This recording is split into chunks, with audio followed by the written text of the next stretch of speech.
IPL 2026 season playoffs race నుంచి Punjab Kings జట్టు త్రుటిలో వైదొలిగిన సంగతి తెలిసిందే. మే 24న వాంఖేడే స్టేడియంలో ముంబై ఇండియన్స్ జట్టుపై రాజస్థాన్ రాయల్స్ విజయం సాధించడంతో కేవలం ఒక్క పాయింట్ తేడాతో పంజాబ్ టోర్నీ నుంచి నిష్క్రమించాల్సి వచ్చింది. అయితే మ్యాచ్ ఫలితం వచ్చిన వెంటనే పంజాబ్ కింగ్స్ కెప్టెన్ శ్రేయాస్ అయ్యర్ సోదరి శ్రేష్ఠ అయ్యర్ సోషల్ మీడియాలో తీవ్రమైన ట్రోలింగ్కు గురయ్యారు.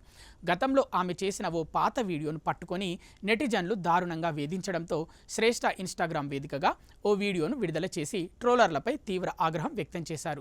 క్రికెట్ అభిమానులు తమకు నచ్చిన జట్లను సపోర్టు చేసే క్రమంలో ఒక్కోసారి హద్దులు దాటుతుంటారు. ప్లేయర్లపై కోపాన్ని వారి కుటుంబ సభ్యులపై చూపించడం అత్యంత విచారకరం. శ్రేష్ఠ అయ్యర్ విషయంలోనూ ఇదే జరిగింది. గతంలో ఆమె పంజాబ్ కింగ్స్, కేకేఆర్ జట్ల నేపథ్యంలో ఓ సరదా రీల్ చేశారు. అయితే ఇప్పుడు పంజాబ్ కింగ్స్ జట్టు టోర్నీ నుంచి వైదొలగగానే కొందరు ఆ వీడియోను రీషేర్ చేస్తూ శ్రేష్ఠ అయ్యర్ను టార్గెట్ చేశారు. అంతటితో ఆగకుండా ఆమె పనిచేసే ఆఫీస్కు, సహోద్యోగులకు, విద్యార్థులకు కూడా ఫోన్లు చేసి అసభ్య పదజాలంతో దూషించడం ప్రారంభించారు. విషయం పర్సనల్ లైఫ్ను తాకడంతో ఆమె స్పందించాల్సి వచ్చింది. ఈ ఫ్యాన్ కల్చర్పై శ్రేష్ఠ అయ్యర్ మండిపడ్డారు. ఆమె మాట్లాడుతూ, నేను గతంలో చేసిన వీడియో కేవలం ఓ సరదా మాత్రమే. ఎవరిని కించపరచాలనే ఉద్దేశం నాకు లేదు. నా సొంత సోదరుడు శ్రేయస్ అయ్యర్ కూడా క్రికెటరే కాబట్టి నాకు ప్రతి క్రికెటర్ పట్ల ఎంతో గౌరవం ఉంది.